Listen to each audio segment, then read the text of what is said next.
Hello, my name is Avery Stockton, and I have decided to do my project over the conflict theory. In my opinion, this is one of the most complicated theories because there are numerous other theories that are related to it, which makes it so interesting. Now for the history of the conflict theory. The conflict theory has been around since the mid 1800s, where it originated in Europe. The conflict theory did not really cover behavior, but centrally focused on criminality during this time period, or on until about the 1960s. And that is when they began to research deeper into criminal behavior methodically.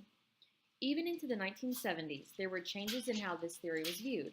It was not until the 1980s when the new term critical criminology was created, thus enabling the integration of various sub-theories to be included, such as legal reality, social reality, Marxist, feminist, power, and postmodernist theory. These additional theories have been presented just to briefly show that the conflict theory has changed over time. In no way will these other theories be discussed in my presentation, but only referenced to because without knowledge of them, it is hard to understand how far the conflict theory has come since it was introduced by Karl Marx. To continue, is the authors that make up this theory. The conflict theory was first suggested by Karl Marx. He believed that society grew through multiple stages such as feudalism, capitalism, and socialism. Back in Europe, the social classes were divided into two groups: the bourgeoisie, which is considered as the upper class today, and then the proletariat, which is looked at as the lower class in present day. Marx believed that if one group was exploited, the proletariat, by another class, the bourgeoisie, economically, it would contain the seeds of its own destruction. Additionally, Max Weber also had his opinion on the conflict theory that was different than Marx's. For instance, he thought that there were other variables that cause conflict within society, not only economic inequalities, but also the inequalities that come from social structure and political power. This idea that was proposed by Marx was pretty straightforward, but there was so much more that could be learned from it when that was presented. It was not until about 70 years ago that this theory would evolve not only through society, but also expand many sociologists' understanding of this informative theory. Karl Marx definitely had the most influence on the conflict theory, but once other sub-theories were included, then other people started to emphasize the ideas originally presented by Marx.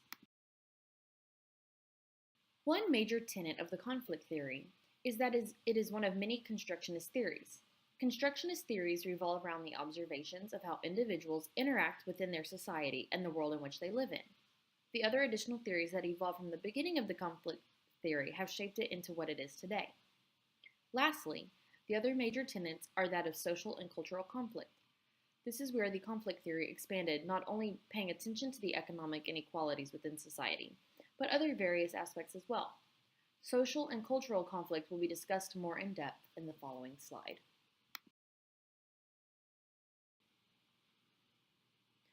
The number one test in the conflict theory is class conflict. The theory has strong central focus on the inequalities of different groups, such as social classes. This is usually the upper class that sociologists have labeled as the rich and powerful, compared to the lower class who are poor and powerless. They look at the different crimes in which individuals from each group commit, and then compare the punishment and the way society views these crimes when they are being committed by those from various social classes. It has been observed that the crimes each social group commits can be similar, but the way they are done is what makes it harder to label both as deviant.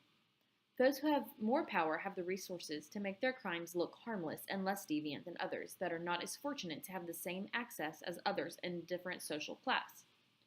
While class conflict is probably the one that is tested the most, the theory has been divided into two different conflicts. That way, there is not an emphasis on one part of society, but actually covering every aspect of it. First of all, Theo and other authors explain both of these theories. Social conflict has to do with the incompatible interests, needs, and desires of such diverse groups as business companies versus labor unions, conservative versus liberal, whites versus blacks, etc. Cultural conflict has to do with the diversity within norms and values that in one culture are considered right and in others wrong.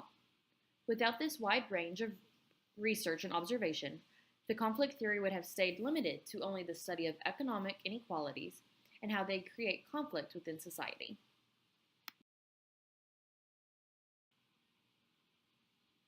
There is one major critique that is associated with the conflict theory, and it is relevant in the mid-1800s and is still relevant in today's society.